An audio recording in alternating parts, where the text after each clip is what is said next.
Welcome to Lynnette's From One Writer to Another series, a chance to learn from other writers' experiences.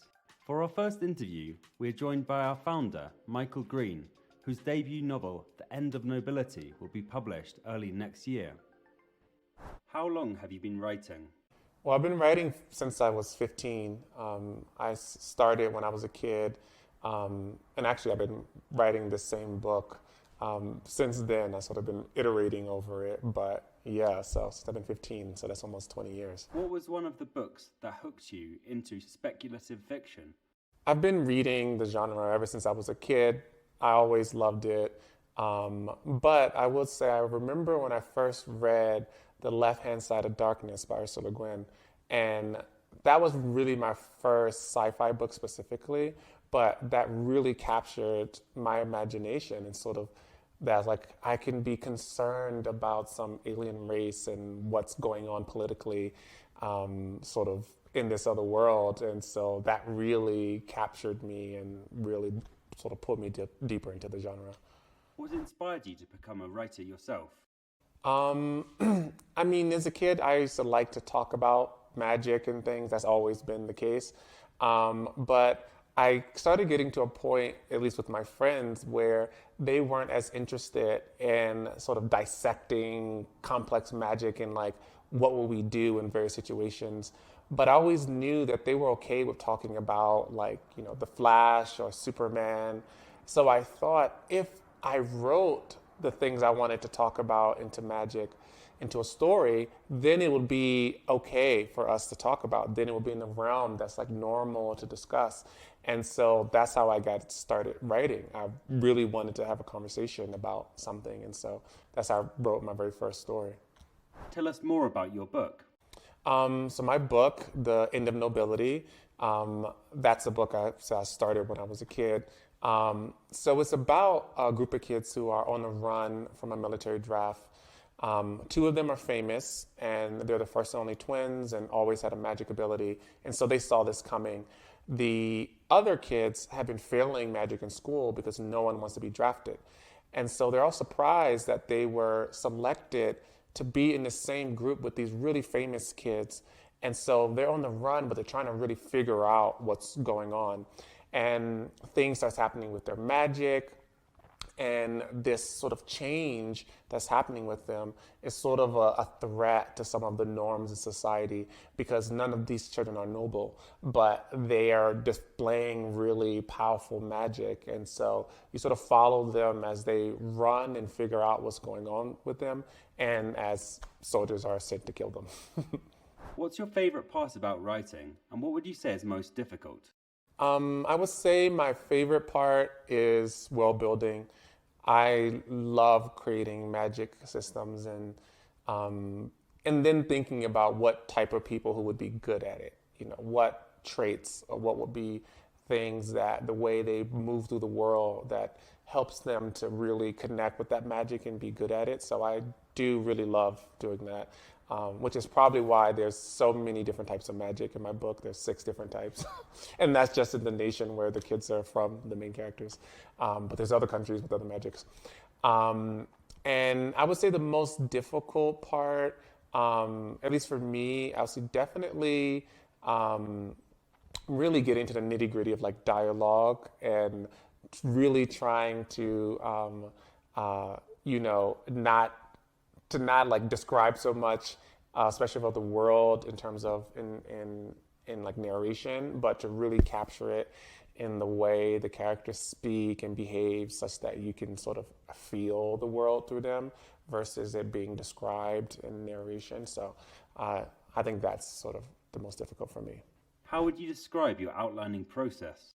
So yeah, I would say half of it is definitely, I mean, I'm really more of a seat of the pants writer, which surprises people because I've made an outlining tool. But I do like to jump into the scene and just get a sense of the world, and especially the magic. So most of my outlining actually happens after I've written a fair amount of the story, because I understand a few things, have a feel for what it's like to be there. And then for me, my outlining it starts with I have really specific goals that I'm trying to achieve. I think about what are all the components of the story, what are the themes I want to show up, what is the major plot points, who are the major characters, and then think about how they're all related to each other. How do they intersect? How do they affect each other? And after I have a sense of that, then I get into more of a sequential planning of like, okay, well, this is happening in chapter 1, chapter 2, chapter 3. I don't usually follow like a specific, I would say like a plot structure, like Save the Cat or like 27 points or something. I sort of, maybe it's just a very simple, like the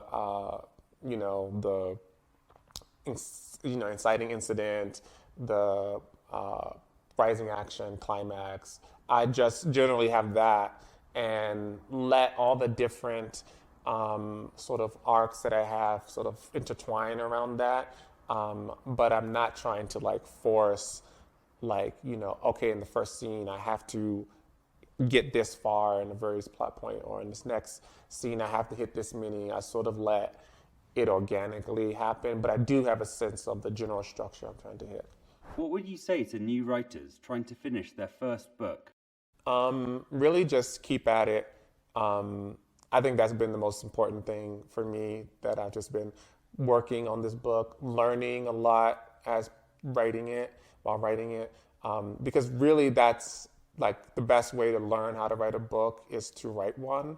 And I find especially because when you have this concrete thing that you put a lot of effort into it, when you receive feedback, it's easier for you to like identify the exact areas because you remember writing that, you remember what you were thinking when you were writing it.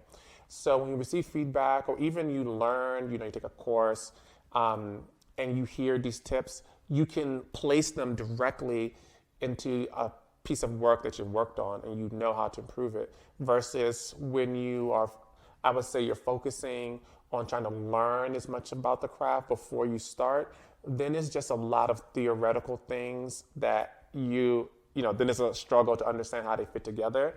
But if you have a complete piece of work, you have something that's together, and then you can, piece by piece learn how to work on it. So just write the book. What's a craft tip you find yourself applying often? There's really many things I feel like I have in the back of my mind. But I think a major one that I think I got a lot of feedback from my editor, is that sometimes having characters react externally more than internally. So, if something, I don't know, they're surprised, and I describe their heartbeat racing, right? Which there's nothing wrong with describing that, but but I can also describe sort of what was the thought that made their heartbeat race, right? How did they interpret whatever surprised them, right? How did they interpret it? And then that caused their heartbeat to race. And so that's something that I try to keep in mind, that when you have your characters reacting, think about what are the thoughts that's causing them to react. And then you can show physically however they're responding, or even what they say, but to start first with what's going on in their head, the like moment before they react or they say something. How has Lynnette helped you through your writing journey? It has definitely saved me a lot of time. I do not think I could have written my book without it. When I first created the tool, I had already written the first draft, and it was like 500 pages, and I had tons of characters. And I say I only have 6 magics now, but they were even more before. And once I was able to like visualize the structure and really see more how things fit together, it was easier for me to like find things that just didn't need to be in the story. They were just, cool ideas I had, things I got excited about, and I just dumped every idea I could have into the book. But it really helped me see the bigger picture and understand that, this, I don't know, some other magic I invented or some additional complex plot point that I added, does it really serve the whole book, you know? Is it only just cool in that one moment I showed it? And so it really helped me sort of narrow and focus the book. And then just generally as, you know, when I'm updating, I know where to go. So it's really been saving me a lot of time. And yeah, that's really been a lot of help. What's next for you? There's a few things on the horizon. First is, as I mentioned, my book, The End of Nobility, is coming out in early 2023, and I'm super excited about that. I've been working on this book for 20 years, so, and not like a little bit of working on it, like dedicating lots of time, but I've been learning along the way. But so really that, and then getting on to the sequel, which I'm halfway through already, but finishing that, and then the rest of the series. And then, so just focusing more on writing and finishing those next books. And then with Lynnette, growing Lynnette to its next stages, I consider where we are now is still just the very beginning. Realizing this idea that I had a version for myself, but now learning, it's a lot of learning on how to make it easier for other writers. Because something I've learned that for me, the very first version of Lynnette to me was like so obvious and intuitive, but to every other writer it wasn't. And so really it was next for me to really understand more about the different processes that other writers go through to create their work, and help to make sure that Lynnette is as easy to use for them and really supports them, even if they're not writing fantasy or sci-fi, which is what I write, but they're writing romance or they're writing you know, crime thriller, that the tool is as intuitive as it is for them, even if the capabilities sort of, you know, were already there.